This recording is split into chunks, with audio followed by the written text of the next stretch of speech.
It doesn't mean the ovaries, Yes, but yes, it does yes. mean the cervix, The because full- the the cervix is full a big part of it, yeah. All right. Okay, so thinking about, so we left off at preterm labor. Everybody remember that? And then we finished the preterm labor things before we went to lunch. And I did want to talk a little bit about COVID. And I kind of left it as a blank slide because it changes so much in what we're learning about COVID that a blank slide seemed most appropriate.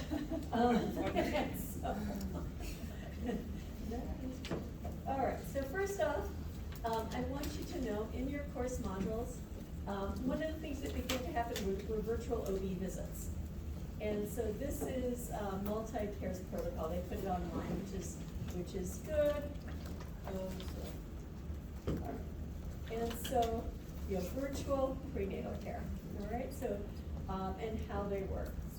I already gave you a schedule of virtual OB visits when we talked about first trimester care and the office visits. So the first appointment is always live. History of physical examination. There can be virtual visits at 12 to 16 weeks. If the patient chooses to have genetic screening tests, that they would come in for those. It wouldn't be a prenatal visit, but it might be like, you know, a visit to the lab or the diagnostic imaging clinic, depending on what type of testing they would have. But they wouldn't necessarily have a prenatal visit. Then at 20 weeks, they'll review the ultrasound that would have been obtained at 18 to 20 weeks. They will then have a live visit at 24 to 26 weeks, then back at 28 weeks for their glucola test or diabetes screening, right? They may also get ROGAM at that time, have a hemoglobin check. It's possible to do an RPR test at that time. Then at 30 weeks, it's a virtual visit. At 32 weeks, back in the office. Then 34 weeks, a virtual visit. Then back at the office at 36 weeks for their GBS swab. And we'll talk more about that too.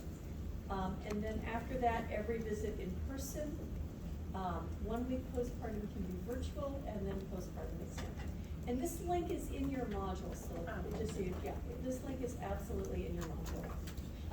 And so, but just for you to know, people do have to buy devices, to listen to the baby and get an automated blood pressure pump. And there are expenses to that, but that does exist, and I do want you to know that. At this time, the recommendation is, of course, that patients get vaccinated for COVID. If they are not previously vaccinated, that they get fully vaccinated. COVID significantly increases the risk of preterm birth. If a patient gets COVID during pregnancy, they must have fetal surveillance, and they are getting ultrasounded every week and non-stress testing. And we'll talk about what that means, and that's because the effect of COVID on the placenta.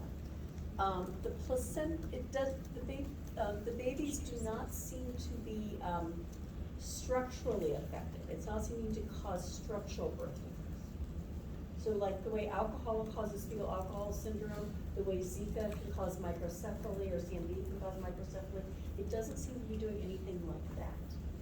But it does seem to be impacting the placentas. And it is doubling and tripling the rate of fetal demise because of, we believe because of the effect on the placenta, but there's still not enough known. We don't know everything that's happening. The placentas are being studied. And so as research unfolds, I'm sure we'll find out a lot more. Okay, that's what I was trying to wonder. I was like, how do we know from people who are pregnant how their placenta is being affected by COVID? So it's just after they deliver, they're noticing differences in this from when we didn't have it? When the placenta's falling apart, and when we're seeing fetal intolerance in labor more often, when our C-section rates are going up because the baby can't handle labor, when we're seeing fetal demises, when we're seeing stillbirths,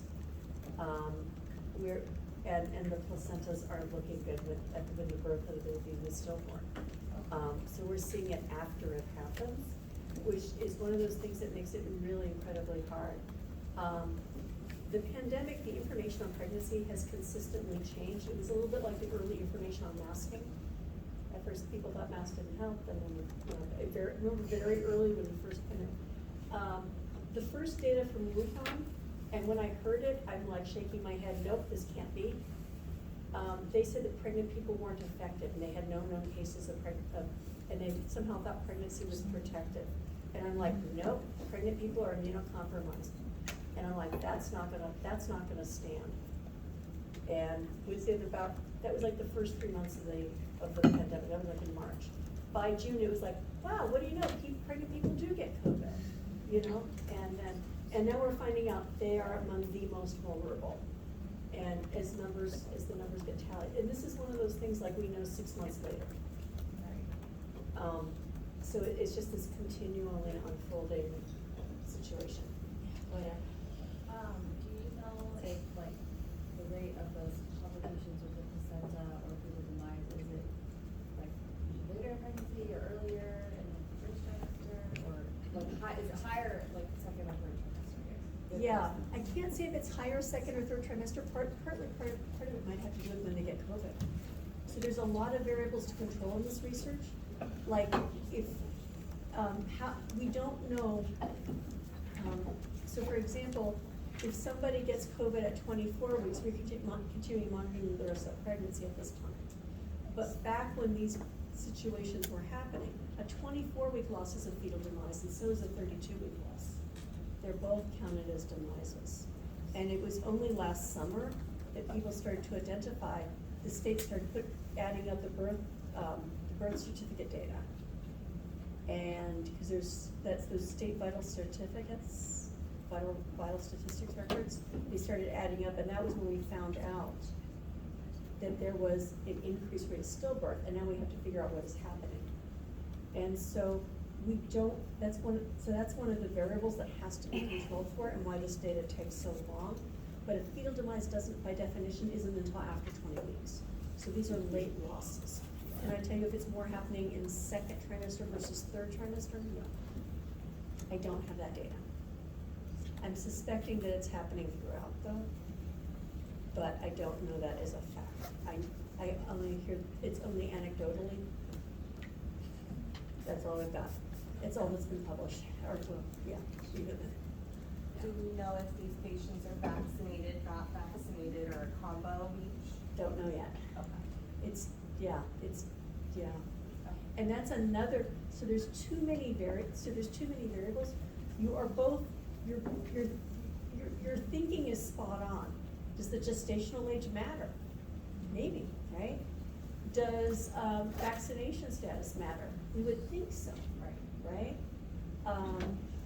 But, you know, whether or not but there's a lot of variables that there's the people who got 1 dose of Pfizer versus a dose of J&J versus Moderna. Did they get 2 doses? Did they get booster?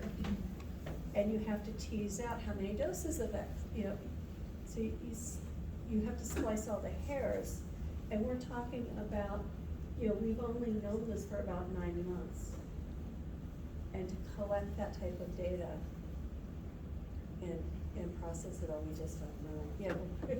With things opening back up and somewhat, are we still doing, is virtual pregnancy care still a thing, or is that something that we do, should we like understand it and know about it, or is it something that is like other things gonna go away? Yeah, my understanding is that it's still an option. This is a current multi-care patient. Okay. And so this is current. And some people might like it for convenience. Telehealth has actually expanded, and in some places it has continued. It certainly has limitations, because we can't examine the patient, right? We can't really check a fundal height through a computer screen, right? And there is a skill to doing some of those things, right? Is your baby head first or not? That's a provider skill, right? So there are some things that you can't do through it, you know.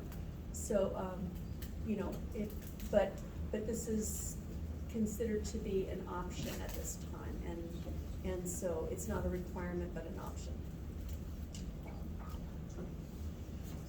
So it's just kind of weird. We're kind of in between state in a lot of things, right? you know, is virtual prenatal care gonna stay or go? Right now it's a choice. And I'm just keeping it posted, so that you're aware of it. But I'm not going to, you know, if I give you a case, it'll be this patient who's calling the triage nurse, or this patient who's in the clinic. My test is not an emphasis on virtual care at all. It's more like about the patient and the symptoms and the things that they report. So you don't have to memorize this, is what I'm saying.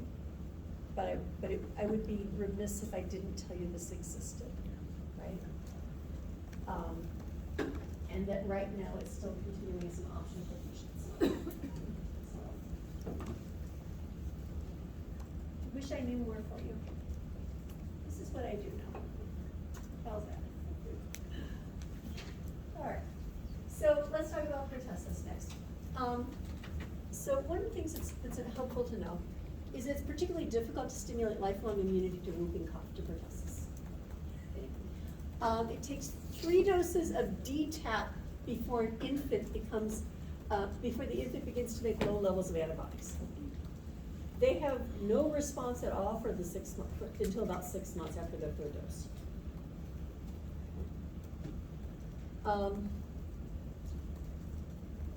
It is a potentially fatal viral illness in infants.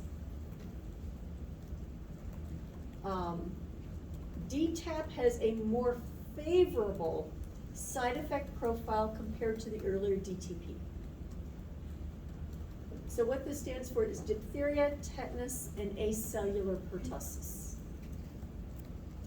That's what the A stands for, is acellular pertussis, as opposed to the DTP, which was diphtheria, tetanus, and pertussis. It may not provide lasting immunity into adulthood. It is less likely to, so the side effect progress of DTaP is less likely to cause fevers and muscle aches. If they occur, they're usually not as bad as with DTaP, as with the DTP. Okay? So because of this though, and because adults are not very good at getting vaccinated.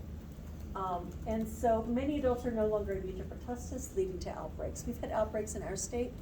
In fact, it had reached, at one point, epidemic levels about 10 years ago.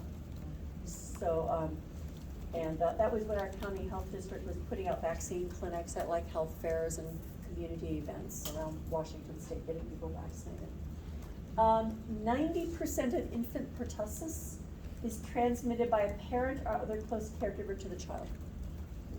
90% of it is a parent or caregiver.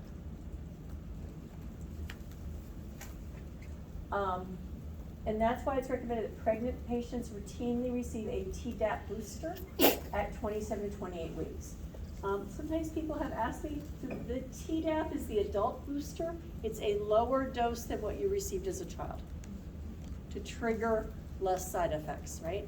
It's in a different vial. People have to make sure they have the right vial, right? And I mean concentration is what, you know. So the Tdap is what you want as an adult, to receive as an adult. There have been medication errors related to getting the DTaP and the Tdap confused. These are all different vaccines in different ways. This is a different concentration than that one. And so this is what adults need every 10 years. There is an online tool from the CDC on vaccination and pregnancy. And so, and I just wanted to make sure that you knew that you have access to the official data on pregnancy and vaccination, right? Many patients are afraid of vaccination and pregnancy. There was a time when, especially, there were some drugs like thalidomide was one of them, DES was another, where medications were used back in the 50s and 60s that caused harm in pregnancy. That's when people began to figure out that the placenta doesn't block all drugs. People used to believe that the placenta would block all of the effect of harmful medications and that the placenta was protective. Certainly there are large molecules like IgM that do not cross the placenta. And so certainly there are some large molecules that don't cross the placenta, but it was drugs like thalidomide. Thalidomide was never approved by the FDA in the US. but it was used in other countries, and it caused limb reduction anomalies. Like the baby might be missing arms or legs, or might have a flipper instead of a full limb. And these were very dramatic structural anomalies caused by thalidomide.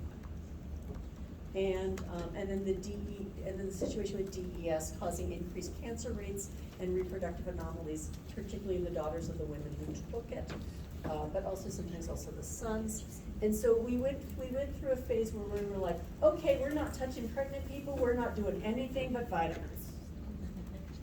You shouldn't even take, you shouldn't even take Tylenol if you've got a fever, And it's like, that's not good either. There are some things we should be treating.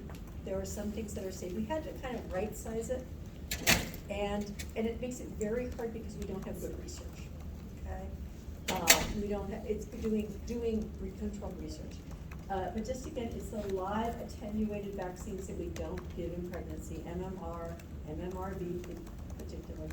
We have to wait till they're not pregnant anymore, right? And Tdap, COVID vaccine, flu vaccine are all considered appropriate in pregnancy. It's the injectable flu vaccine, okay? And are helpful at preventing risk from conditions that are seriously harmful in pregnancy. All right, we need a 10-minute break. Let's take a break. For 10 minutes, till 10 after. Yeah, what's in there?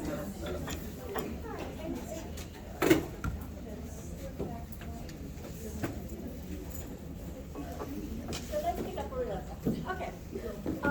So recently changing standards for prenatal care and third trimester is HIV screening and rescreening people and repeat HIV testing in our clients who might be high risk prior to 36 weeks gestation in the third trimester. What's high risk?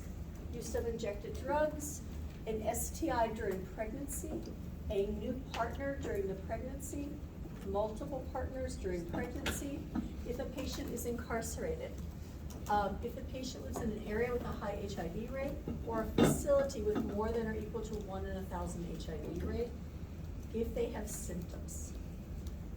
Rapid tests should also be done in all labor-delivered patients who present in labor without prenatal care. So the patient has no prenatal care.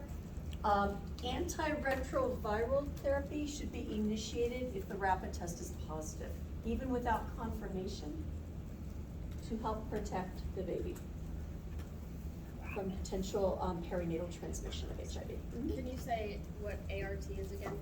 Antiretroviral therapy. Thank you. Antiretroviral therapy. It has another abbreviation, there's another thing that's abbreviated ART also, by the way, and that is assisted reproductive therapy for people who have things like IVF or intrauterine insemination. So if you see ART written in someone's chart, you want to decipher what they really mean. Yeah. Is it HIV treatment or is it infertility treatment? Because ART is used in both contexts. One of those reasons why we're never supposed to use abbreviations. All right. But I would be remiss if I didn't tell you, because literally OB nurses speak in them constantly, like constantly. All right, GBS, let's talk about other types of screening. GBS is a common GI bacteria that's asymptomatic in adults. It is the leading cause of neonatal sepsis, however. Okay, so asymptomatic in adults. There is approximately a 20 to 25% incidence during pregnancy. Some studies show more. There have been some studies have shown that there can even be up to 80%, depending. And so there is a wide range in among populations. It really started to become an issue in pregnancy. It was found to be an issue like back in the like the 1960s. There were actually research papers and things among farmers, because GBS was found sometimes in milk. It was thought to cross into the human population from cows, from dairy products. And it is a gut bacteria. Back in the day, they were debating whether or not they should pasteurize milk. And there were some people who thought, well, if we just keep the cows really healthy, then maybe they won't get this bacteria and then transmit it to people. And the other people are like, nah, we should just pasteurize it all. Anyway, in pregnancy, just pasteurize it all. We don't know those cows. We like milk products, we don't know those cows, so. All right. Anyway, it is a gut bacteria. It lives in all the nooks and crannies of the human gut. We can't eradicate it in adults. Okay, so this is not something we can cure. Okay? That's one of the reasons why we don't test people earlier. Because it's not like something we can treat in the first trimester and cure it and make it go away. It comes back. The other thing is that GBS testing GBS can kind of come and go in testing. And so that's another issue. And so we test it, so here, we test for it at 36 weeks, 35 to 36 weeks. And let me just mention sepsis really briefly. There is early onset GBS sepsis that occurs at under 7 days of life, which leads to forms called septicemia, and it can also lead to pneumonia. There's also such thing as late onset GBS disease too. So late onset disease. So we can do it at 35 weeks, but 35 to 36 weeks we'll get a GBS culture. We will also do this if the patient is preterm labor. GBS has been associated with preterm labor. Okay. Yeah. Mhm. Why the 36-week mark? Because it's close to their due date. We're trying to get the most reliable representation of what the vagina is like at delivery. And so, and given that we count it as a term gestation at 37 weeks, most people, so we're trying to get as close as we can. We also need a time period. It's a culture, so it takes 2 days to get results, right? It takes 2 days to get results. Those results have to be communicated to the labor and delivery unit. So there's like the whole paperwork processing thing, if you will, or computer paperwork. Yeah. So, say a patient tests positive at 36 weeks, I know they do the 4-hour prophylactic when you're in labor. And they keep- Are they also treated orally at the time? Okay, cause I know if you test positive for it, like you get a UA earlier in your pregnancy and it grows GBS, that they'll treat you orally. That's correct. And then they don't retest at 36 weeks, and then they do the prophylactic. We're gonna get there. Okay. Let's get there, Okay. yeah. GBS UTI during pregnancy represents heavy colonization. We don't have to bother, we just treat them in labor. And so, yeah. So anyway, so 36 weeks, GBS culture. We don't use a speculum for it. We swab from the vagina. We could also do a separate swab for the rectum, or we can use the same swab, go vagina, down the perineum, 1 inch into the rectum, and use the same swab. We're going from clean to dirty. From clean to dirty. And so if you were the nurse, you would set up the patient for this. You would check your identifiers, get the patient's weight and blood pressure, dip their urine. You would have them get undressed for the waist down, and you would set out the GBS culture for the provider to do. You would talk to the patient and make sure that they knew. Before their 36-week visit, I'm going to tell them, because this is not the time to bring your 2-year-old to the visit. As much as I love 2-year-olds, it's one of my favorite stages, actually. They're just so cute, 'cause they're pint-sized, and they go, no, and it's like, you're pint-sized. Anyway, it's adorable. We don't like trying to get them out of the speculum buckets. Anyway, there you go. So you said GBS, UTI has a heavy colonization in yeah. the, Yeah. in the. Yeah, and I'm gonna get there, I just But haven't. but you said they can treat it during what? Here, here, let me get there, hold on. Here, I'm working my way down. All right, so the GBS, additional risk factors and indication for treatment, GBS, UTI during pregnancy. We are treating them for the UTI, because UTIs can trigger preterm labor. And we will use typically a cephalosporin antibiotic for that, okay? Penicillins are actually best, but cephalosporin will work. Like an ampicillin would be best, but we will treat them, but we are not eradicating the condition. This represents heavily colonization. We're just trying to get rid of the UTI portion. but we're not gonna get it out of every nook and cranny of the gut. We may recheck the urine too, okay? But, so just because we treat it with oral medications during pregnancy does not mean we are eradicating that. We're just trying to make it better, but we are not probably going to cure them. So whenever somebody, because it's a gut bacteria, if it's in their bladder, this represents a heavily colonized person. We're trying to knock back that colony count, get rid of the UTI, get rid of it well enough to stop the UTI, but they're still gonna have it in their gut, and we just retreat them in labor, okay? Also, if the patient has a history of neonatal GBS disease in a prior pregnancy. If a patient had a previous baby who got GBS sepsis, we're gonna automatically treat them in labor. We don't even need to culture them, right? In labor, if they have preterm labor, we just treat them. We do a culture, so we know if it's there, but we'll treat them. So if a patient is preterm labor, they should be treated, because there is a strong association between GBS and preterm labor. If there is chorioamnionitis, we will also give them antibiotics, and we will cover for GBS, but we will usually give them double or triple antibiotics. So they might be on, they might be on a penicillin, they may be on gentamicin, and metronidazole. Well, anyway, so we're gonna give more antibiotics in chorio. It may also be considered for prolonged rupture of membranes that people would receive treatment. On the basis of a provider. That would not be CDC protocol though. CDC protocol is do a culture at 35 to 36 weeks, treat them in labor if they're positive. If they have a GBS UTI, treat them in labor automatically. If they have a history of neonatal GBS disease, treat them in labor automatically. They have preterm labor, treat them on, culture them, but treat them automatically. It can only be treated really intrapartally because we're not curing the mother, we're not curing the gestational parent. We are not curing the person in labor. What are we doing? Lowering the colony. We are lowering the colony count. Who else gets the antibiotics? Baby. The baby. And the baby's going through the birth canal. We're giving the baby antibiotics long enough to make it through the birth canal. The person we're really treating is the baby.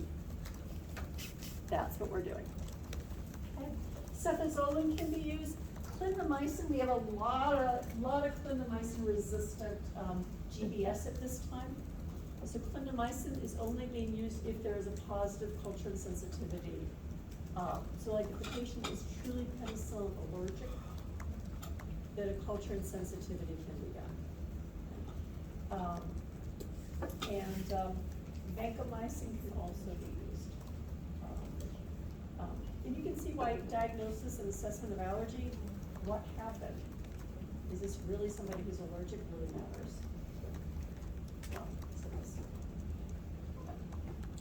All right, let's talk next about hypertensive disorders in pregnancy. Hypertension conditions in pregnancy. It is helpful to know, this is a good slide to circle. You are bound to have a few hypertensive questions in your next test, right? It is not one disorder.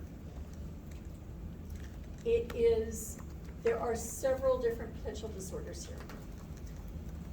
These are the basics on what they are and what the definitions are. First off, a patient could have chronic hypertension and becomes pregnant, right? They can have elevated blood pressure, develops before pregnancy. If a patient comes in at 8 weeks gestation and their blood pressure is high, we presume that it represents chronic hypertension that they just weren't previously diagnosed.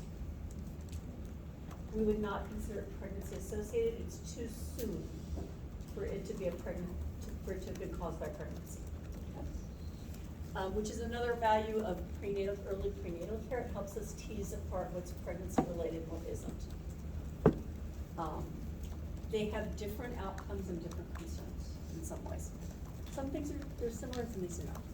There is also a condition called gestational hypertension. This is where the patient develops elevated blood pressures during pregnancy. What I mean by elevated is a systolic of 140 or greater, a diastolic of 90 or greater. That's what I mean by elevation. So one or the other, it doesn't have to be both, yes. Sure, elevated means a systolic of 140 or greater, or a diastolic of 90 or greater.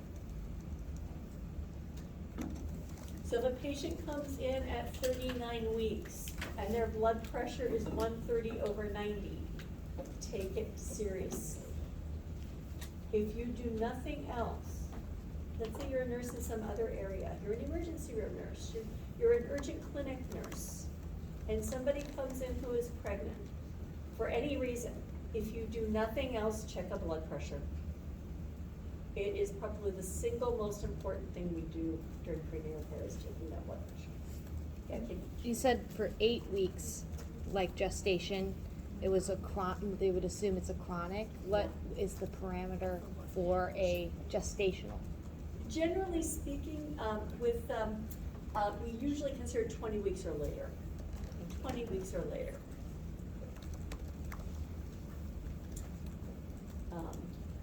So in general, that's our diagnostic cutoff is 20 weeks. If we're starting to see symptoms after 20 weeks, we assume it's pregnancy. But let's say you had a patient like Nina who's starting her prenatal care at somewhere between 24 and 28 weeks. If her blood pressure was high, would you know? If it was chronic hypertension or pregnancy associated, we have no idea. We'd have to figure it out. We'd have to figure it out by doing other lab work. We'd have to figure it out. Both of them are going to impair perfusion of the placenta. Both of them represent some serious risk. But there are different causes and different potential progressions. In some ways, but in some ways they're the same, in some ways they're different. Let's talk about preeclampsia. So preeclampsia, obviously it's the condition before you get to eclampsia, right? That's what that means. Elevated blood pressure with proteinuria, neurologic symptoms, or lab changes. I will tell you what those are in another couple slides. So just give me a minute to outline these and we'll get to that, I promise you. We consider preeclampsia with severe features if the systolic rate reaches 160 or the diastolic reaches 110 or greater. So then it's considered as being severe features, or if the platelets drop to under 100,000.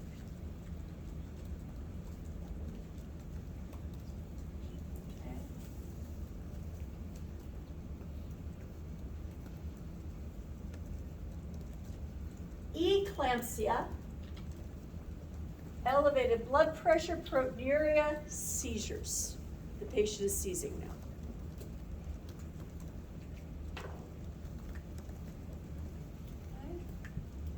HELP syndrome. People can also develop HELP syndrome, which is a type of hypertensive disorders, when they then get hemolysis, elevated liver function testing, certain elevated liver enzymes, low platelets, and this can lead to DIC, disseminated intravascular coagulopathy. Okay. You use up your clotting factors, making little microclots, and then you start bleeding. Okay. All right. You can also develop chronic hypertension with superimposed preeclampsia. And we know that it's become superimposed when you start to develop protein on top of blood pressure elevation. So that's possible too. Okay. So let's tease this a little bit apart. And you can already tell how chronic hypertension might be a little different because you can go from having gestational hypertension to preeclampsia and eclampsia, and you usually don't get seizures from chronic hypertension, do you? Yeah. What did the DIC stand for? Disseminated intravascular coagulopathy. Yeah. Do we know what it is, what's happening to the mother and the fetus, what causes the thrombocytopenia? Like, is it that it's flowing into the baby? Where are places going? Why would it be causing this? let's go into some of the causes of where we are in thinking about causes of preeclampsia. By the way, people have been researching preeclampsia for at least, I'm gonna say 140 years. And we get closer and closer to figuring out exactly what's going on, the pathophysiology. We're still not all the way there, okay? Our friends in California, after they put together their hemorrhage toolkit to try to address hemorrhages as the leading cause of maternal mortality, which was their next one, preeclampsia. Preeclampsia, right? And so here are the diagnostic criteria. Proteinuria, more than or equal to 300 milligrams per 24-hour urine collection. So you might collect a 24-hour urine if you're a nurse on a unit where you have an antepartum unit with a preeclamptic patient, right? Protein to creatinine ratio greater than or equal to 0.3. A dipstick, in the clinic we just do dipsticks, right? It's 1+ or more. Trace protein, you should write this down. Trace protein is normal in a dirty catch urine that we're just dipping in the office. A trace of protein in the urine can just be a little bit of stray vaginal discharge. People make more discharge when they're pregnant. So a trace of protein is okay. 1+ or greater is what we mean by proteinuria. 1+ or greater. Okay? All right. When we get those blood pressures, ideally we are taking them at least 4 hours apart after 20 weeks of gestation, okay? Now that, having said that, if I see somebody in the clinic and their blood pressure is 160/100, and the provider says, Susie, go ahead and send her over to the hospital, is that a reasonable thing to do? Yeah, it hasn't been 4 hours. I'm not gonna hold the patient for 4 hours and recheck it. Sending that patient to the hospital is a very reasonable thing to do. In fact, doing anything else would be the wrong thing, right? So don't, that whole thing about perfect and good being an enemy with each other, we sometimes need to act more quickly than the general definitions might allow us, right? You know, maybe I'm seeing a patient whose blood pressure is 130/90. You know, we're gonna recheck them over the course of 4 hours. We don't let them go home. If they're hypertensive, we need a little more evaluation on them. If they're 8 weeks and they're chronically hypertensive, that's different. But with preeclampsia, this is serious, okay? And it bears watching. And one of the reasons that I say that is I have seen patients who have had blood pressures of 130/90 who ceased. And their blood pressure didn't get worse. That wasn't it, okay? The risk of seizure is not necessarily related to how high the blood pressure gets. I know, isn't that creepy? It's like, I wish it were directly linear, then it would give me, you know, but we have to be careful, right? Thrombocytopenia, you know, also renal insufficiency, serum creatinine, 1.1 or greater, or a doubling in the absence of other renal disease, impaired liver functions, the transaminases to twice their normal concentration. So you can see this is a really serious thing. Pulmonary edema can develop. Yeah, I have a question really quick. So if someone has a seizure, and I'm probably a little ahead of myself, but are there indicators that we are looking for that is gonna say, yes, this person is for sure gonna have a seizure if it's? No, I know a D10 reflex, but I'm saying like lab-wise, is there something we should be looking like high proteins or? Yep. We're gonna get there. I have a whole Sorry, screening tool for you. My brain's.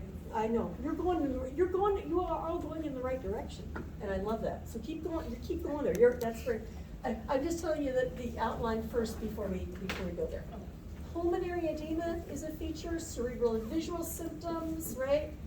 That's a concern, right? And think about this. We're talking about pulmonary edema in somebody who's between the ages of 15 and 44. Is that an age at which we normally see pulmonary edema?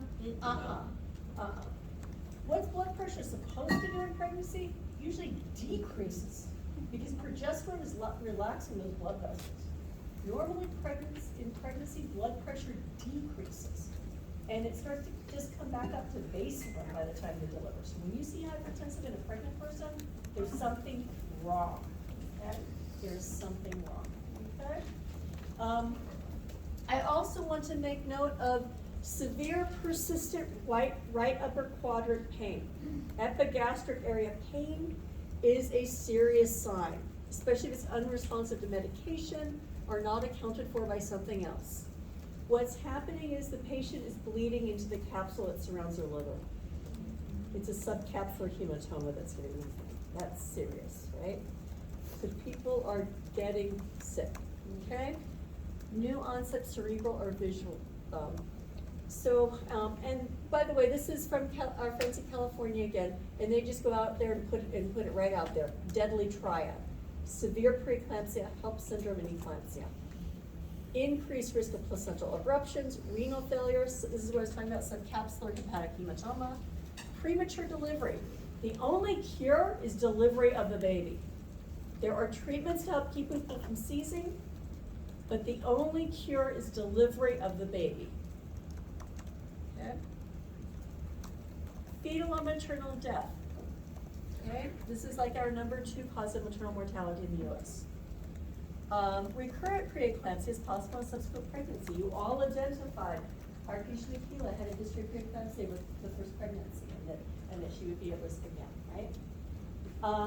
Eclampsia. Why can people seize?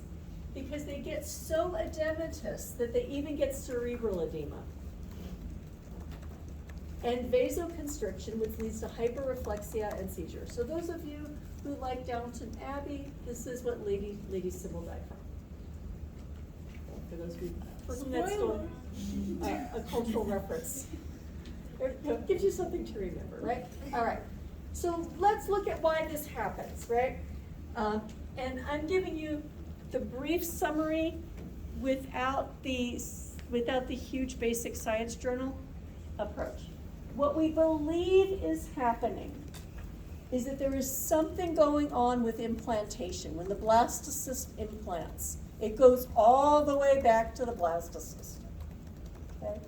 And with those, and you don't have to write this down. This is all theory. I test you on the nursing care and assessments on patients, right? But this is somehow, okay. When the syncytotrophoblasts are invading the endometrium, they don't invade as deeply, and they don't cause the type of remodeling of the endometrium that allows the arteries to establish a good blood flow without placenta. Okay? Those are called spiral arteries. I'm trying not to go to that level, but just for you to get an idea. Because you don't have the same, so this is the placenta of somebody who has preeclampsia and somebody who in normal pregnancy. This is a chorionic villi. Do you see that this chorionic villi has lots of surface area for gas exchange?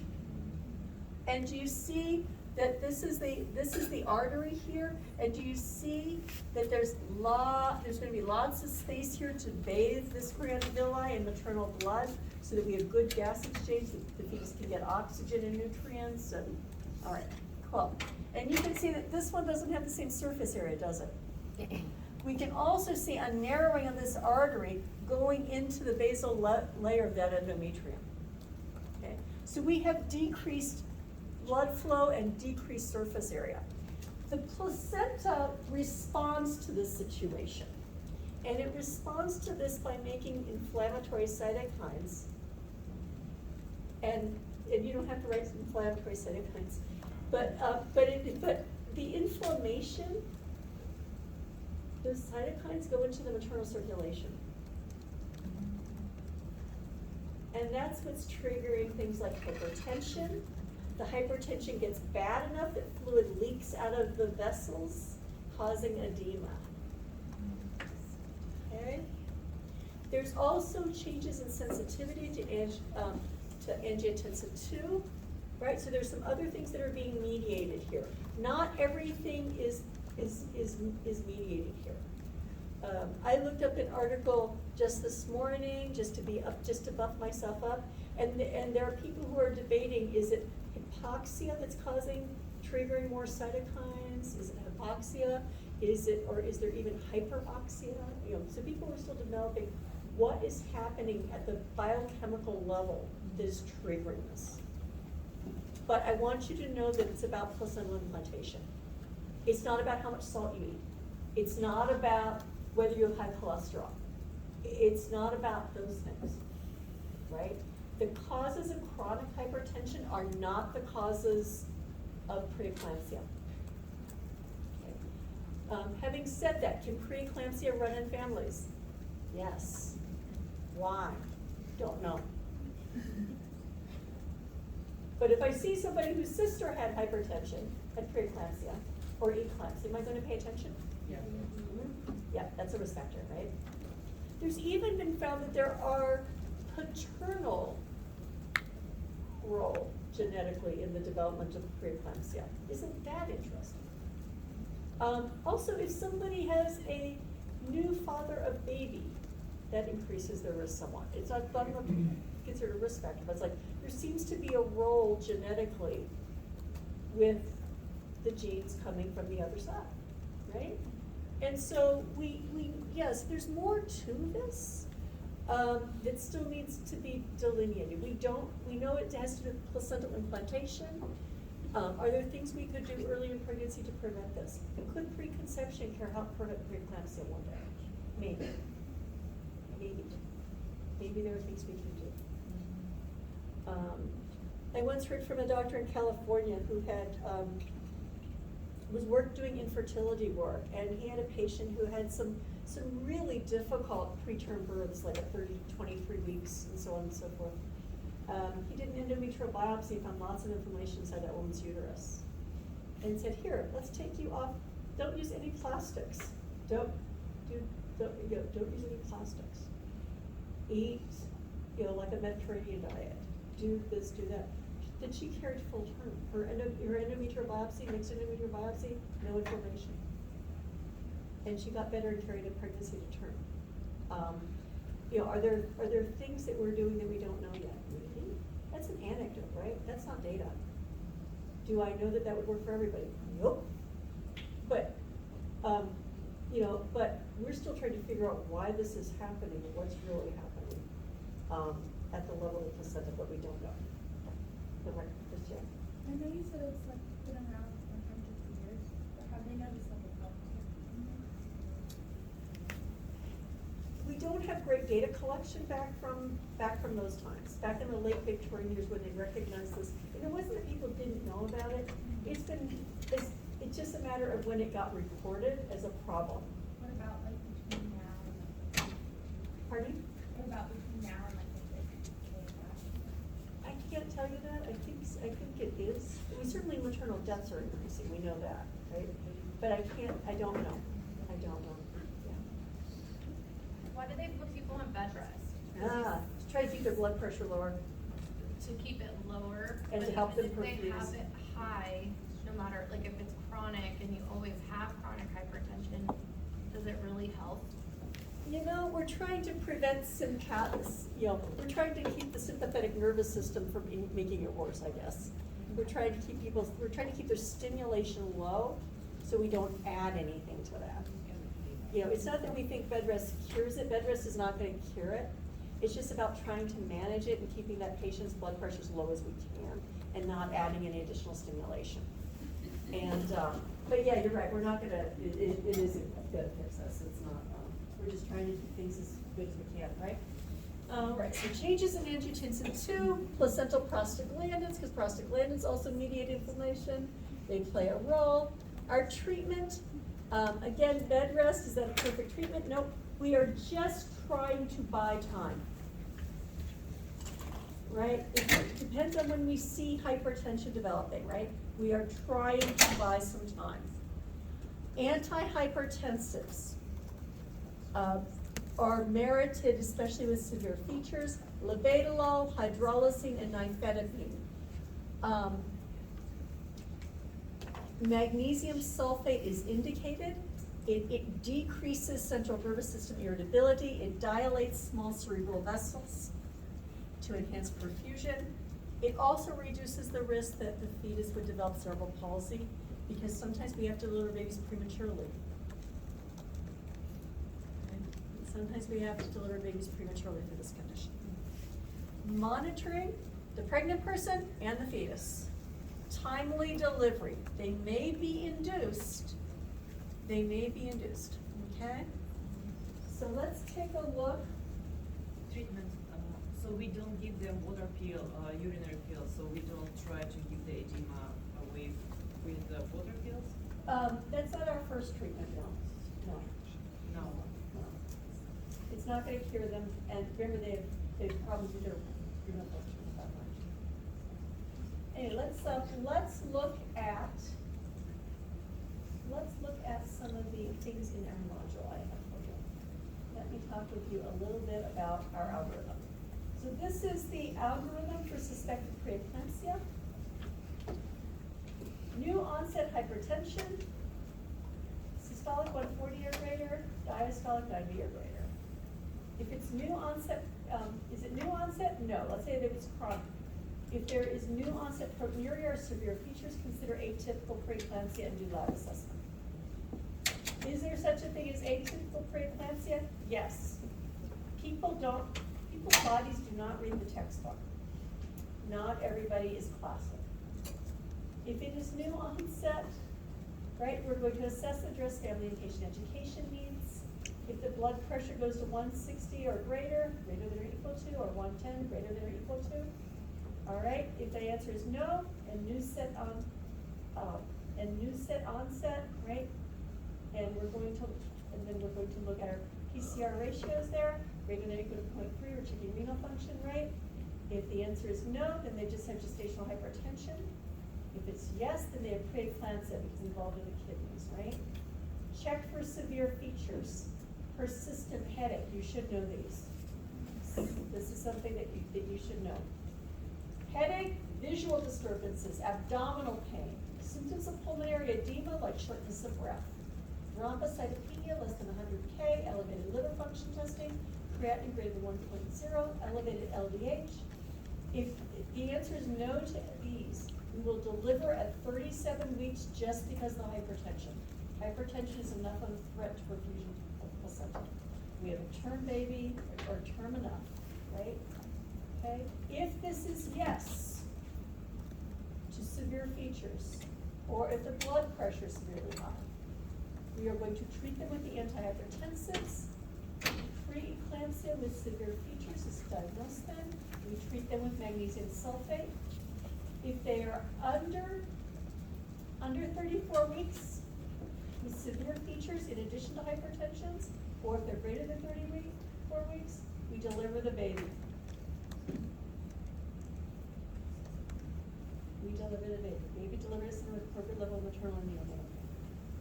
If you're in a community hospital, you should be transferred. So if you have like 32 weeks gestation and it's severe, you've got pain. Let's say you've got epigastric pain, right? You're bleeding into the capsule around your liver. You can't safely continue the pregnancy. We have to deliver the baby in a place where you can be safely cared for and the baby can be cared for in neonatal ICU. It's only going to get worse, right?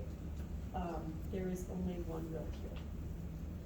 These are treatments. Treatments help and treatments work, but they're not going to allow you to carry the baby to full term. Okay? Less than 34 weeks with hypertension is the only severe feature. Antepartum admission or transfer to a center of appropriate maternal and neonatal care. This patient will be admitted to the hospital. They will have magnesium, they will have antihypertensives, and we're going to watch them very closely. And if there's any sign of additional compromise, they will be delivered of the fetus or the mother. If the baby is delivered before 34 weeks, would we call NICU as well just to make sure that the baby doesn't have any developmental challenges or anything, or do we just give birth to the They baby? will potentially have developmental challenges, but not as many if we continue the pregnancy and then their mother seizes or their mother has a stroke. Okay. So this is about risks and benefits. There is no, the question isn't, the question is about risk reduction.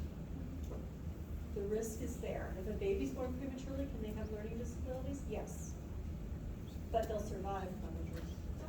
Should we call NICU for the situation? Of course, yeah, they're gonna be at the delivery, but they don't decide whether or not to deliver the baby based on the fetus alone, right? Because it's not just the fetus that matters. The gestational parent has to survive, right? Do you remember that case of Laura Bloomstein? She had 2 strokes from this condition and died, right? So it's not the baby at the cost of the gestational parent's life. Okay? We want them both, we're gonna do our best.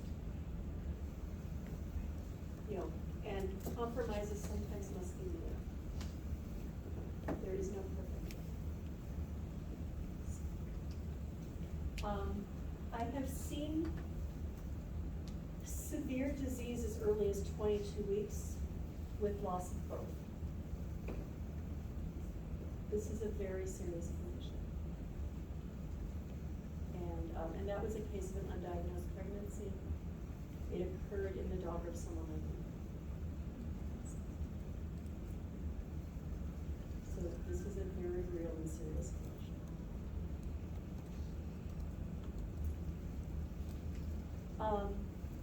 Management and decision to deliver baby applies equally to preeclampsia and gestational hypertension. Treat the blood pressure, and if abnormal amounts or symptoms, proceed to delivery. And you can see why this is difficult and why guidelines would be taught, why we need definitive guidelines. Because these are hard situations. Yeah, and I've got some more for you too. I promise you a screening tool. Yeah, the fourth thing.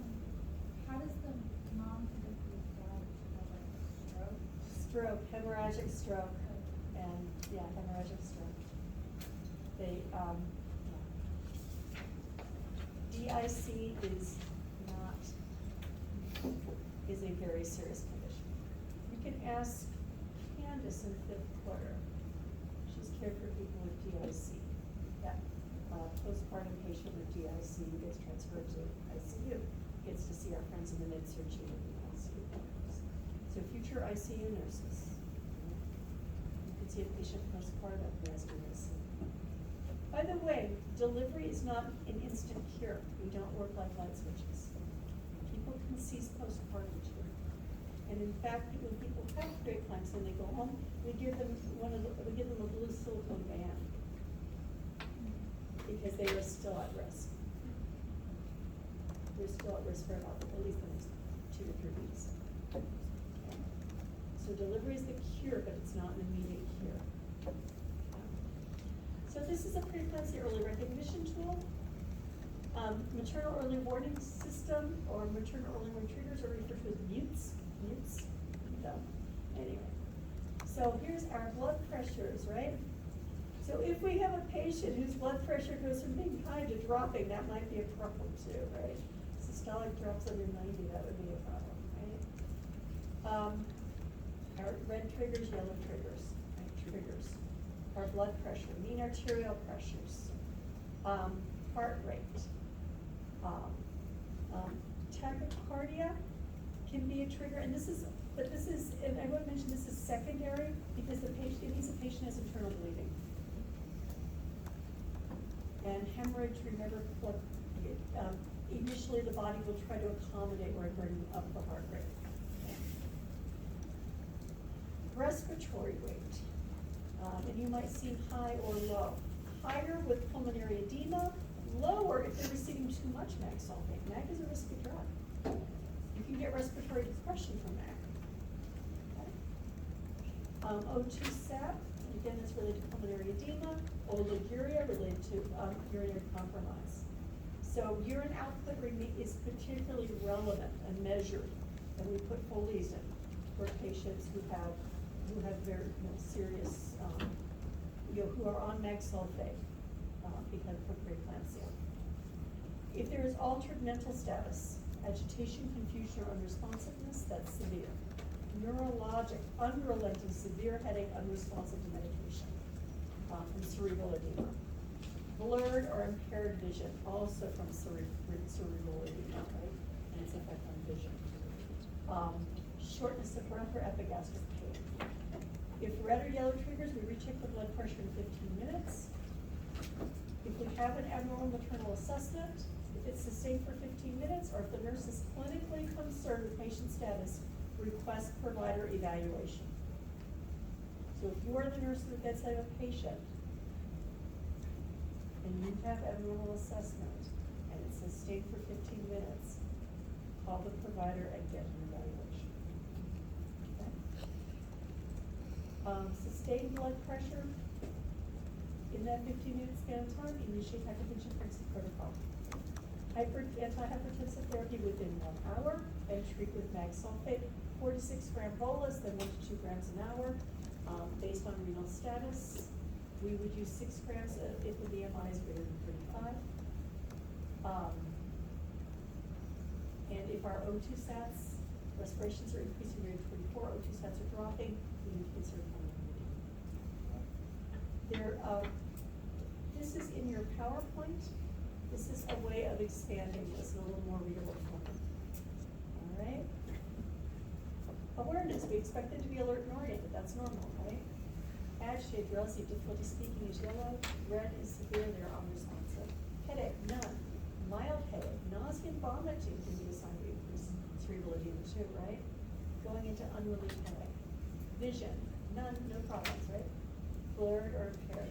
Temporary blindness or pressure on the optic nerve. Okay? Systolic blood pressure, we're not worried about under 140 for systolic, right? We're not worried about under 90, right? It's when we get elevated, right? Heart rate, we normally expect 61 to 110, or if it's getting increasing. Respirations, okay? Normal range, not normal, okay? And that can be really higher related to pulmonary edema, lower related to mag toxicity. Magnesium is a very powerful therapy, but it has to be very carefully managed for safety. Shortness of breath, that's not, and this is beyond the shortness of breath people ordinarily might experience in pregnancy walking upstairs. This is at rest. This is resting shortness of breath. Chest pain. Chest pain, that's not normal either, right? Fetal signs, is the heart rate normal? Is it a reactive non-stress test? Or are we seeing a category 2 tracing, category 3 tracing? We'll talk about that this afternoon. Do we have reduced fetal growth, intrauterine growth restriction? Because the baby's not being perfused well. Do we have a non-reactive non-stress test? Urine output should be greater than or equal to 50. We're getting below 35 in 2 hours, that's a problem. Are we going to be checking our eyes and nose every 2 hours? Very careful.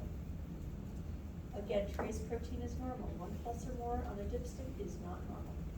Greater than 324, not normal. Protein to creatinine ratio should be greater than 0.3. If a dipstick is greater than or equal to 2 plus, that's really severely low. Platelets. We're dropping under 50, that's a problem. Lowest I've ever seen, and the patient survived. Transfused with, yeah. 5. Scary. And she was transfused with 34 units, by the way. Spent a few days in ICU. My future ICU nurses, those are your patients, or the patients that come in with me. If you have an ICU patient. AST and ALT. AST, ALT, is your liver function testing. It's over 70. Creatinine and magnesium sulfate toxicity. Deep tendon reflexes, 1 plus or 5. 2 plus is normal, a little bit of depression is okay. Respiration 16 to 20. If they are totally flat, that's depression of patellar reflexes. Respirations below 12 as well. Okay. And here we are, right? What do we do if we're in the yellow zone? Notify the provider. Notify the charge nurse. Patient needs an in-person evaluation by the provider. We order labs, anesthesia consult, mag sulfate, supplemental oxygen. So we're also going to give oxygen, right? And then immediate evaluation if there's red. Anyone red treatment, immediate evaluation. Transfer to a higher acuity level, 1-to-1 staff ratio. So this is ICU level staffing, right? 1-to-1 ratio. neuroconsult, CT scan for headache and visual disturbances, and we need to rule out a subarachnoid hemorrhage or intracranial hemorrhage. Okay. BP, labetalol, hydrolysine, methamphetamine, uterine evaluation, next sulfate, CT angiogram for chest pain, O2 at 10 liters on the monthly. Okay. I suggest having this handy when you do your BSIM tomorrow, by the way. This is really helpful. So, you are, every time you see a pregnant person, you're going to want to draw a blood pressure cuff on, right? Awesome. So I just wanted to make sure the one that we have in our modules and the one that's on our PowerPoint don't line up exactly. Are we just trying to get a ballpark range, or which one do you want us to go off of? You know, they're kind of rewritten a little bit. There really isn't. There wasn't a huge significant There's not differences, really but there huge wasn't the numbers. Yeah, So the numbers, this just gives you a little more in the way of numbers. Okay, I tried to give you clear numbers and not the things that are sitting on the fence. okay, so the ones in the PowerPoint. Ones in the PowerPoint are fine, yeah. I certainly expect you to know blood pressure numbers, and those are the same, right? I certainly expect you to know what a dipped urine is, okay? And we just showed you the CMQCC standards. We need another 10-minute break. What do you say? Alright, and you will have a pre-eclampsia VSIN that you can do as many times as you want, that opens for you tomorrow. I promise. Probably one of you, though, on your first shift will see a pre-eclamptic patient. Probably one of you will see a pre-eclamptic patient.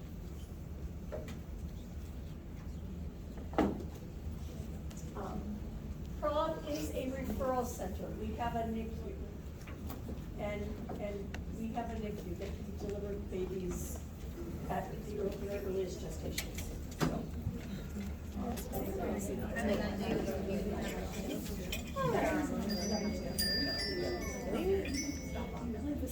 So remember when we talked about what the nursing role for prenatal care? The nursing role during prenatal care, we talked about our nursing physical assessment. We're gonna get a blood pressure, we're gonna check the patient's weight, we're gonna dip the urine for protein and glucose, and we do that every single visit. Have you noticed that we're checking for preeclampsia? Now you just want to point that out. Yeah, that's why we do that, right? That's why we do that. Why we always get blood pressure, right? We always get blood pressure.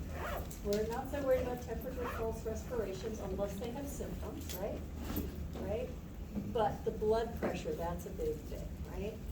I want to make a note too about weight gain. Rapid weight gain. Rapid levels of unexpected weight gain can be because of rapidly advancing edema. You might have noticed that edema was not on my list of preeclampsia symptoms. It has been formally removed as a preeclampsia symptom.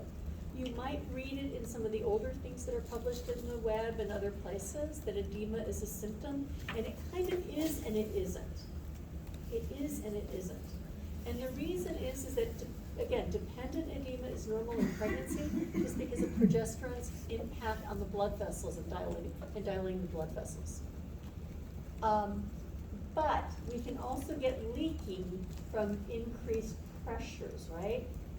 From those increased pressures. So if you see a dramatic increase in weight gain, like, normally people gain a half a pound per pound a week. And let's say you're noticing 3, 4, 5 pounds of weight gain in 1 week. Would that be serious? That's an unusual amount, right? It's hard to eat that much weight gain in 1 week, right? That's probably not calories. That's probably more than dependent. That could be more than dependent edema, right?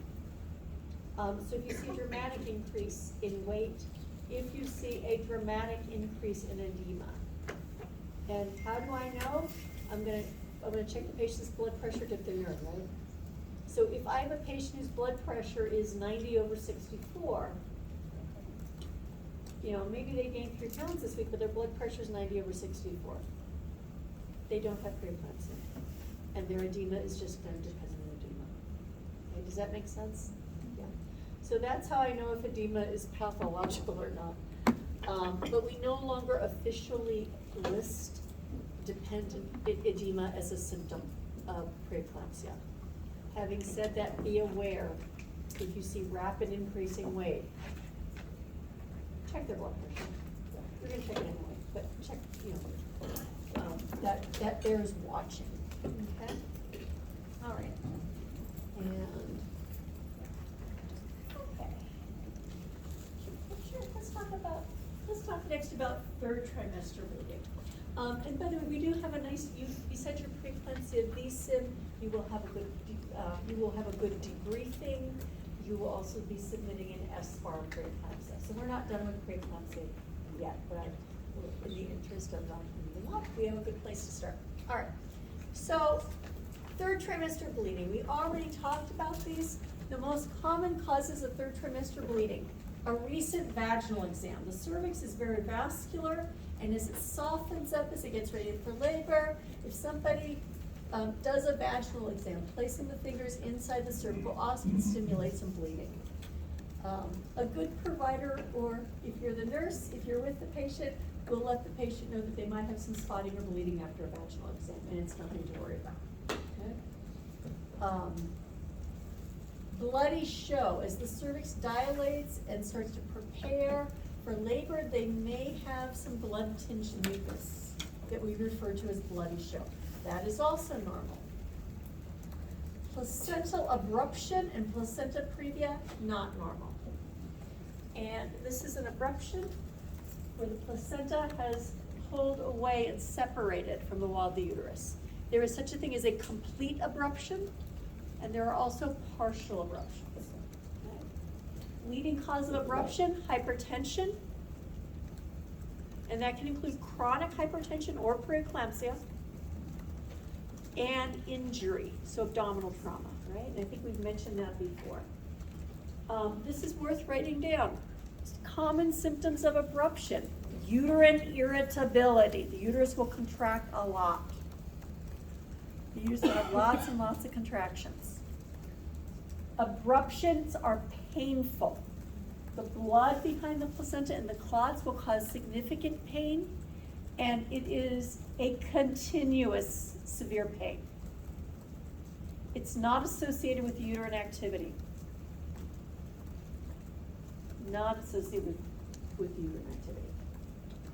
Sometimes people will even say that the patient has a washboard-like abdomen because the abdomen will also be very tense, especially if the placenta was towards the interior of the uterus from all the clots filling up.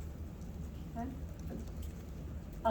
Fetal heart tones, if there's enough separation, it depends on the size. If there's a tiny little bleed, maybe things will stabilize.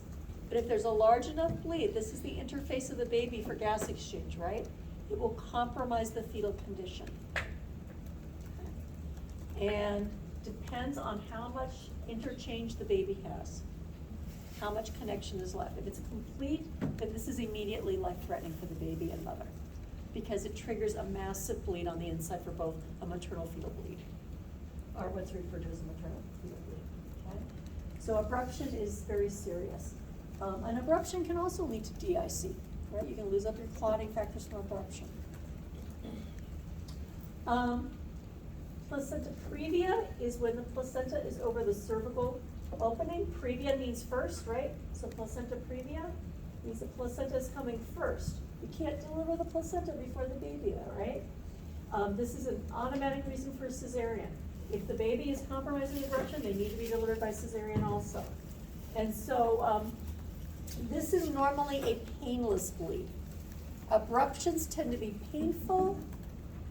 Previas tend to be painless. So it tends to be painless, bright red bleeding. This could be a variety of colors, but this is usually painless and bright red. We don't want this patient to contract, but contractions are not a feature usually of previa. Certainly if the uterus starts to contract, though, you're going to get bleeding from the placenta that's over the cervix, right? All right, and this can also be a very serious bleed. this can also lead to potentially a very serious injury. Okay? Susan, did you say contractions are not normal for period? They're not necessarily, yeah, but if somebody starts to contract the previa, they're gonna bleed. But it's not like the previa is causing contractions. Is the uterus gonna contract periodically anyway? Yes, it's a muscular organ, it contracts, but with abruption, it will trigger a lot of contractions. So an example, by the way, for an abruption, I had a patient who came in for rule-out preterm labor at 32 weeks gestation, and the patient was actually writhing in continuous abdominal pain. Really like moaning and writhing. We put on the fetal monitor and the baby looked okay. I asked the patient about things like bleeding, bag of water broken. Nope, nope, nope. Her belly felt tight. I did a vaginal exam. Vaginal exam showed the cervix to be long, thick, and closed. And I'm like, where is this pain coming from? I would think abruption, but the baby's heart tones looked really good. Right? Maybe it's a nerve. So I called the doctor, gave them a report, gave them an SBAR, and asked them to come in and evaluate the patient.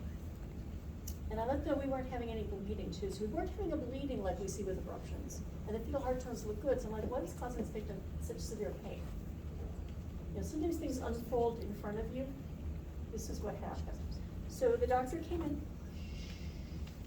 The doctor came in, and he said, any bleeding? And I said, no. And he goes, let me recheck her. And because he didn't seem to believe that the cervix was long, thick, and closed. So he went to recheck her, and as he pulled back his hand from checking her cervix, his hand was full of blood. And I'm like, and I'm looking and saying, that wasn't there before.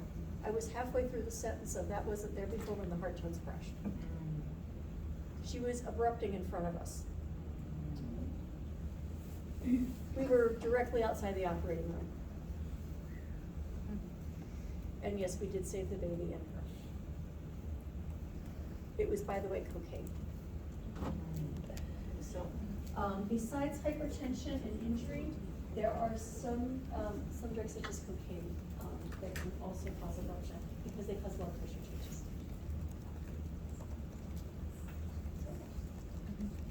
So that's an example of an abruption. With abruption, do you always have to have a C-section, or if it's mild, you don't have to, right? If it's really mild and the baby's okay, They could deliver vaginally. they could potentially deliver vaginally. Like if there's a small little area of the placenta that was seen on ultrasound, and I'm talking like a small area and things are stable and they're fine, yeah. But it's not like previa where you go to C-section. Absolutely. Abruption, you can deliver vaginally. You will see abruption in lists, abruption in your lists of medical indications for cesarean section. And so, you know, it depends on the whole set of circumstances. Okay. Another situation with abruption, my friend who had twins, who had IVF and twins, had a little bit of bleeding at 35 weeks. Twins don't usually go much past 35 anyway, right? And so she came in and they found a small abruption. Baby's heart tones were stable, and her provider decided that a cesarean was in the best interest because, partly I think because of the IVF, but anyway, the difficulties that my friend had in getting pregnant, and because they were twins, the second twin wasn't head first, and there was a small abruption, and they decided that the constellation of factors going into this, making this a risky situation, was enough to justify doing the C-section for both twins. And she had a small abruption. They were stable.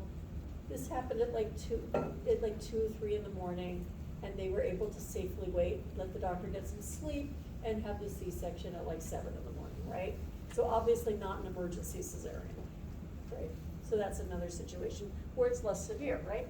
So you can have a complete abruption, you can have a small partial one, you can have a partial abruption that's enough to compromise the baby or not. And so there is some, you know, there has to be some overall assessment of, you know. Be aware, by the way, that ultrasounds can't always see abruptions. Sometimes they can see a little bit, sometimes they can't. They aren't always good at seeing abruptions. It might look like endometrium, depending on how much blood's left.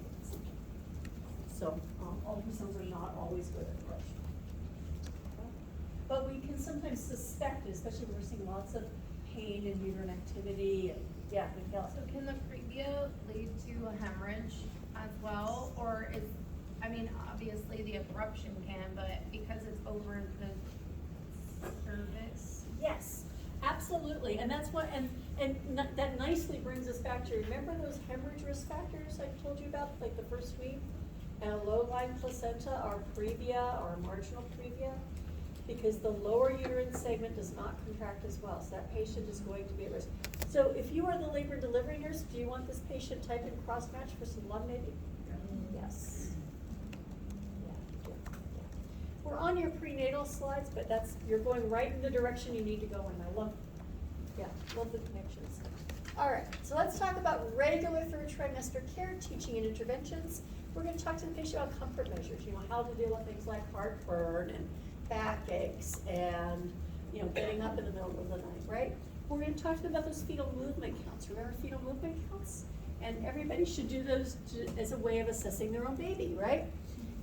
If they've Tdap vaccine, we usually most often give that at 28 weeks. It may safely be given as early as 20. What we're trying to do is stimulate that antibody response in the parent so that they have good high antibody levels by the time the baby is born, right? Flu vaccine as well. We're going to talk to them about signs of labor as they get closer to within about a month from their due date. How to call the clinic. Travel restrictions. We want them to stay within an hour of where they're going to give birth. Within about an hour is what's recommended, right? So that way if something happens, like their water breaks or they go into labor if they're not too far from home to be where they plan to give birth. What their labor and delivery plans and procedures are. It's helpful to clarify those. I actually once talked to a distant family member. They were kind of like an in-law, like a sibling of an in-law or something. And this person had a 12-year-old family friend who was staying with them and thought that the 12-year-old would be great for labor support. Is that a good job for a 12-year-old? No.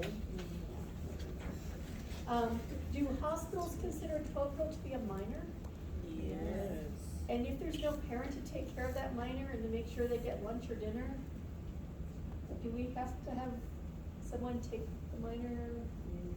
Yes. Was that minor's parents planning on they were planning to move actually, they were planning on being in California at that time. What happens when somebody has a minor child with them that they can't care for? We have to call CPS to take care of the child. Yeah.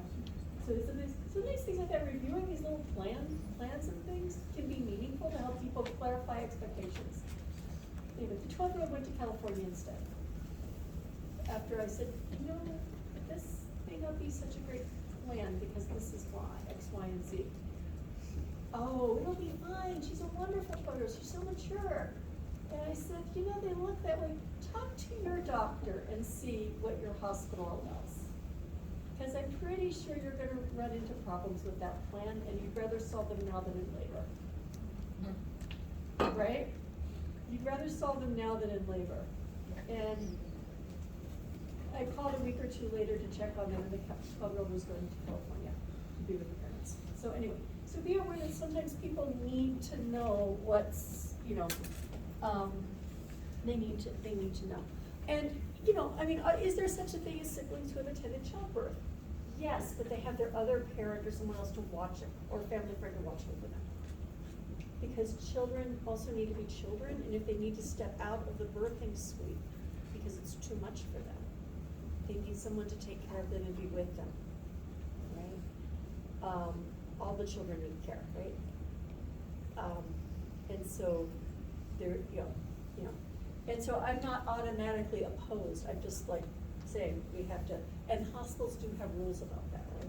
Hospitals do have rules about those things. So helping people outline what their plans are, making sure that their plans are, and providing anticipatory guidance, as I say, right? Anticipatory guidance. So this is an example of anticipatory guidance. All right? So So other things, breast care, people will want good fitting bra, usually a good fitting brassiere. Some people have like sports bras to sleep in, or some, or a looser nighttime bra, because although most people probably don't sleep with bras, that can be helpful in the early weeks with lactation. Often when people are breastfeeding, they will leak on the other side, and that gets the whole bed wet. It's the same. Lactation can be messy, and that's helpful to know. Did they ever get that car seat? Plans for safe infant sleep, right? Post-term pregnancy, what happens if they go past their due date? Having help at home. By the way, if a patient has a cesarean section, they should not be left alone at home for the first 2 weeks. They're on narcotic medications, and they've got a baby, right? Most people wake up for their babies. But if somebody's on narcotic medications, don't we need to have somebody there just in case they don't wake up? Just in case, because the baby might need somebody, right? So help at home. Anybody who has a C-section, they can't lift more than 15 pounds those 2 weeks either, right? So having help at home. Meals frozen in the freezer, right? Things like that. Some people think that parenting leave is a vacation. I can assure you it is not. Some of you are giving me the most lovely smiles as I'm saying that. It is not a vacation. Sometimes people are up all night with their babies. They're up every 2 or 3 hours, so it is not a vacation. It's actually a lot of work. Warning signs in the 3rd trimester: vaginal bleeding, pain, unusual pain, right? Like continuous pain. Occasional contractions we expect, right? If the patient is under 37 weeks and not yet full term, we would be concerned if they were having 4 to 6 or more contractions within an hour. If their bag of water broke without the onset of labor, we would want to know. If they have a fever, if they're under 37 weeks and they have increased pelvic pressure, that's worrisome for preterm labor, right? If they have changes in their vaginal discharge, that can also be an indication of preterm labor. If they have headaches, visual disturbances, dizziness, and epigastric pain, these are warning signs of preeclampsia. Okay? Headache, visual disturbances, dizziness, epigastric pain. Okay? Decreased or absent fetal movement. You may also read in selected areas edema. We kind of have to qualify edema because dependent edema is normal. Is it associated with hypertension or not, right? Oliguria, I've never had a patient ever complain they weren't peeing enough, but if they weren't peeing enough, you can see that would be a problem, right? That's preeclampsia too, right? Dysuria for UTI. Usually we're checking this earlier in pregnancy, but dysuria would be one. Muscular irritability, again, I've never had a patient actually complain of that, but if they did, I'd be worried about preeclampsia again, and that they're starting to get little seizures, and I'm worried about seizures, okay? People don't call for seizures, they come in by aid car, right? But anyway, should you, by the way, triple, circle, quadruple, star a slide like this? Maybe, yeah. All right. Our fetal surveillance, fetal movement counts. Every patient, once they get 28 weeks and beyond. As needed, you can circle the word PRN, as needed. If there is a condition that could potentially be impacting perfusion of the placenta, or if there are changes in the growth of the fetus, so the fetus isn't growing the way we would expect, then we will do non-stress tests. We could do contraction stress tests. There could be things like amniocentesis done for fetal lung maturity. Looking for L to S ratios and phosphatidylglycerol presence. As you already know, this is not strongly predictive, they're only 50-50. But it's possible the provider might want to do this. PUBS testing stands for percutaneous umbilical blood sampling. So it's drawing blood off the baby's cord through an amnio is done to draw blood off the baby's cord. You can imagine that that's kind of a delicate thing, right? It is not often done. Not that hard. So percutaneous umbilical blood sampling. Does everybody know what that is, or should I write it up for you? Get another marker and write it up? Yes, no? Yes. Yes, okay, sorry. Thank you, I'll do that. Okay. Did you say fetal, counts after 20 weeks? 28 weeks. 28 weeks.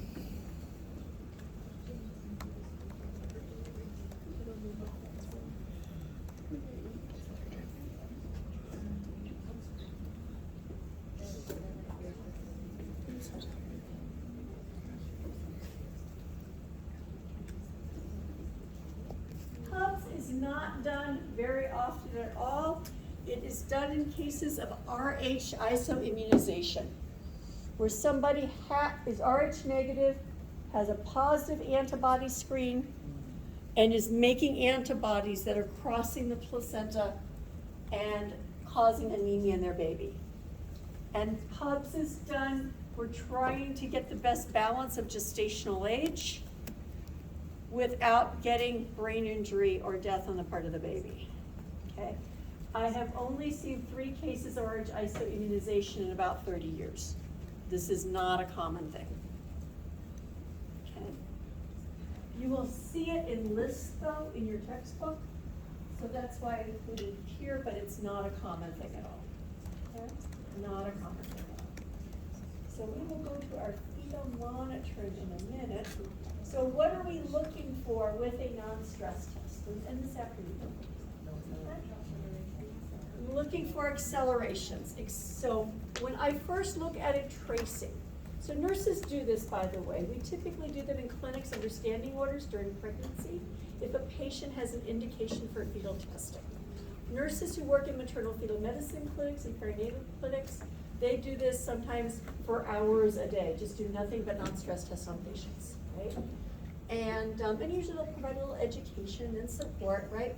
So the patient will come in. Remember, we always put people on their side. We never put them flat on their back because we want to help perfusion.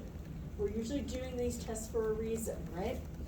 And so when we place the baby on the monitor, we're using ultrasound to pick up their heart rate.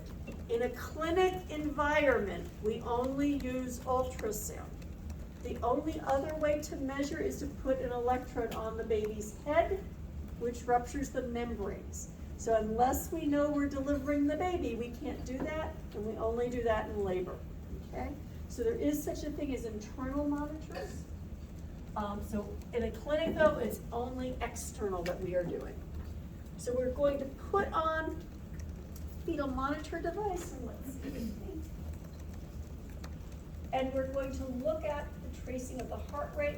We will also put a toco on to monitor contractions, okay, and uterine activity, okay? Remember that the monitor for the heart rate for the baby goes over the baby's back, right? And we're going to assess this. Usually it's over a minimum of 20 minutes, okay? We are looking at first for the baseline.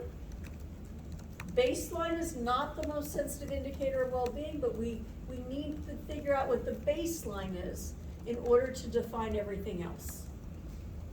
So the baseline is the average fetal heart rate without any other types of changes, right? It doesn't count the D cells. So it doesn't count D cells and it doesn't count the ACT cells. So if I were looking to define the baseline, I'd be looking at this piece and this piece and kind of sort of this piece, right? It's going to be the average plus or minus 5 beats, right? And so this is 120, right?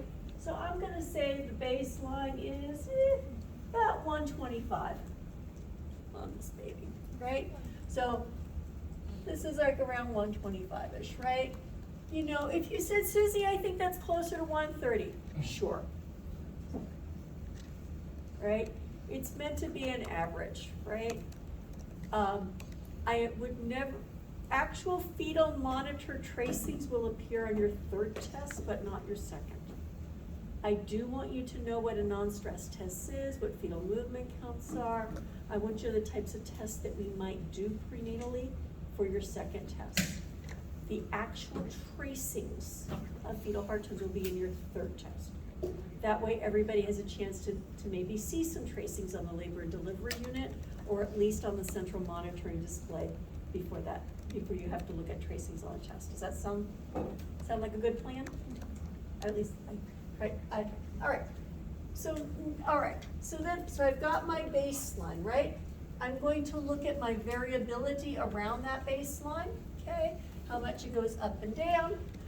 Moderate variability is between like 6 to 25 beats. That is desirable. Variability is the most sensitive indicator of fetal well-being. More sensitive than anything else is variability. What's the range again, please? It is 6 to 25 is the most desirable. That's moderate variability. Now then, my definitions for non-stress tests. What we are looking for is for the non-stress test to be reactive.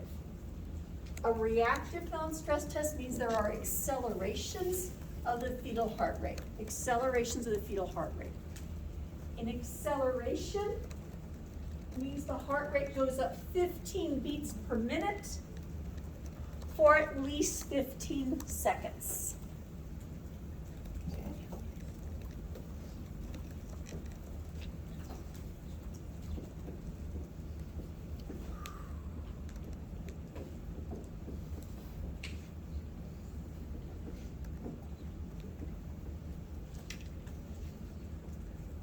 If there are two accels,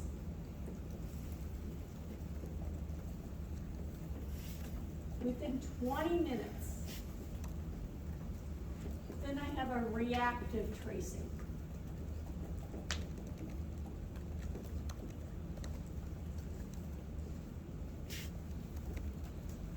So this baby, I don't have 20 minutes of tracing, but this baby has at least 6 accelerations within about, let's see, 1, 2, 3,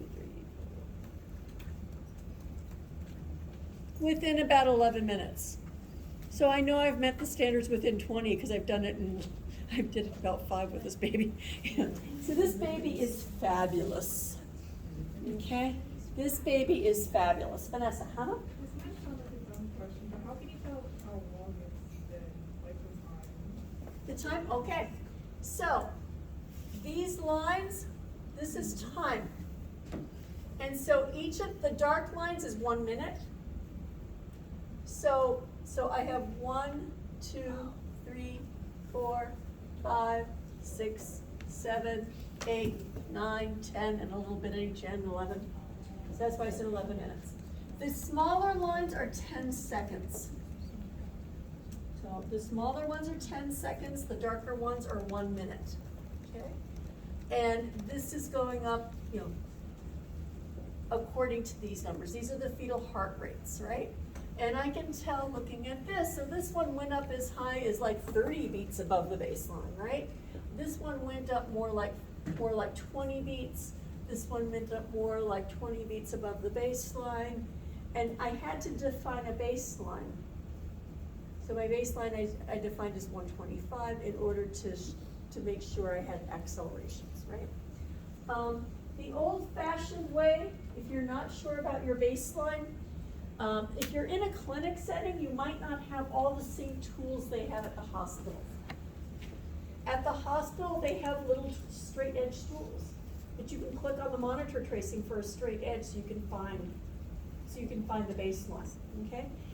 If you're in a clinic that has a very basic type of fetal monitor, you might not have that tool, but you can always put a piece of paper up there. It's like, okay, where is my baseline? Use a piece of paper to visually assess, okay? So you can use a piece of paper to do that, right? I'm also looking, by the way, if there are any spontaneous contractions. There are no contractions here. these little spikes, the patient might be given a button to punch and mark if they feel fetal movement. Okay? The reason the baby has accelerations is because of the development of the sympathetic nervous system, right? So we have a parasympathetic and sympathetic nervous system that oppose each other, right? Parasympathetic slows you down, sympathetic speeds you up. So let's say at lunchtime, you decide you want to go to the gym. And you start running, right? What happens to your heart rate? Goes up. What happens to respirations? Goes up, right? You breathe more, right? So what's the organ of respiration for the fetus? The placenta is where gas exchange is happening, right? So if the fetus is capable of moving and punching and kicking and elevating their heart rate, it means they're well oxygenated. It means their placenta is working. It means this tells us this baby has good uteroplacental function. This baby's doing well, right? So this is telling us that this baby is okay. The placenta's functioning well. We don't have insufficiency. This baby, in fact, looks glorious, right? Now that if a contraction did occur, contractions temporarily, when they put the squeeze on, right? When we get a contraction, that contraction temporarily reduces blood flow to the placenta, right? Yeah. Yep. Now then, if you are a well-perfused baby, that little squeeze is going to be a hug. Think of it as a hug, right? It's not a problem. But if you're not well perfused, then signs of compromise can show, and it can trigger things like decelerations, right? So late decelerations are signs of poor placental perfusion. Here, let me show you a late. These are late decelerations. This baby is contracting. Can you see the difference in the tracings? Yeah. We've got late decelerations here. This baby is not coping well. Is this baby, by the way, unless this changes, is this baby going to cope well in labor? No. This baby's in trouble. Yeah. Question? What's that CES? Good question. Contraction stress test. Yeah. In the old days of fetal assessment, we knew that contractions could simulate decelerations. So in the old days, we stimulated contractions in people to see how their baby would respond. And we did that as our fetal testing strategy. And we would start, we generally wouldn't do this before 36 weeks though, because you don't want to go giving Pitocin to people who are 32 weeks gestation, right? Yeah. And so, which brings up another consideration I need to tell you about too. So we would give people Pitocin, and we'd wait till they had at least 3 contractions in 10 minutes, and we'd see how their baby handled the contractions. And we call that one a contraction stress test. People began to notice though that they could tell things about fetal heart tones without giving contractions. And the reason we call non-stress tests is because the history of doing contraction stress tests.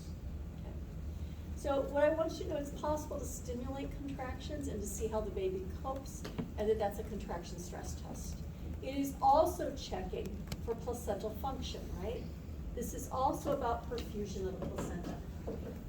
It's just a way of doing it without having to give your patient an IV and Pitocin at an inappropriate gestational age, right? For non-stress tests, by the way, we generally start those at 32 weeks. Generally, if there are some significant early complications happening, let's say we've admitted a patient to the labor and delivery unit for preeclampsia with severe features at 28 weeks gestation. Severe preeclampsia at 28 weeks is not, that's a really serious thing, right? And one of our parameters for assessment is how the fetus is coping. Will we do a monitor tracing on the 28-week fetus? Yes. But they are immature. And they don't have the same big accelerations that more mature babies do. Their sympathetic nervous system isn't as well developed. So in fetuses that are under 32 weeks, we expect their accelerations to only be 10 beats for 10 seconds. So they have a different criteria. They're not as mature. They can't, so if they're under less than 32 weeks, then we say 10 beats per minute for 10 seconds. Okay, so our standards are a little different. It is, by the way, almost impossible to trace a fetus at 24 weeks. So there are some real gestational limits to our ability to conduct these types of assessments. So be aware. Okay. So is the contraction stress test done like, is that kind of like what it's considered when they just put the band on you, like when you go in because you're having contractions, or when you're at mid having a baby? Like, I'm assuming, is that something they like typically schedule, or? Yeah. These days what we do is a non-stress test. Okay.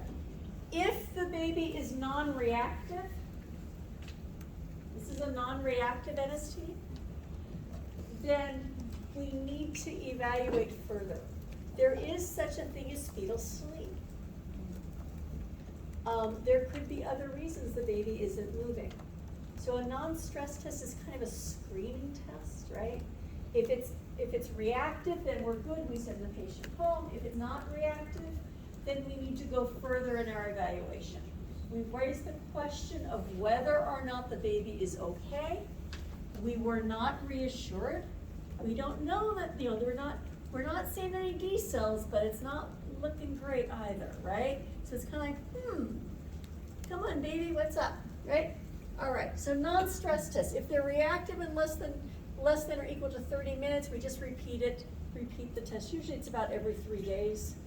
The data on non-stress tests tells us that a non-stress test prevents stillbirth with at least 3.5 days, about 3.5 days, okay? So a non-stress test is good for about half a week, right? If it is non-reactive and not reassuring, right? Then we will extend it another 30 minutes. Let's say we don't have enough accelerations or no accelerations. We're gonna extend it another 30 minutes. If it's reactive, great, just go home. We'll see you again in 3 days. If it's non-reactive, then we extend it another 30 minutes. So we're gonna give the baby at least an hour and a half or so to prove themselves. They need a little chance to wake up, right? If they're reactive, that's great. We just need to give them some time.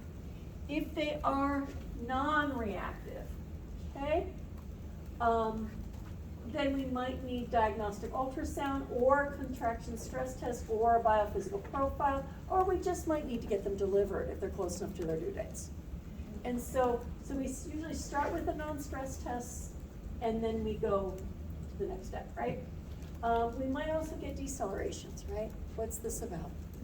Right? We might just need to deliver you if you're having decels. Okay. Depending on the type of decel and what that's about. Okay. So then the CSTs is one of those tests, and this is not reassuring. This is a positive CST. A positive CST is not a good thing. It means the baby's responding in ways that we were hoping they wouldn't do, right? And we will pick up here after lunch, okay? And we'll go into more fetal monitoring from there. Okay, I'm going to open up the fetal monitoring workshop, talk with you more about fetal monitoring. We'll do some practice.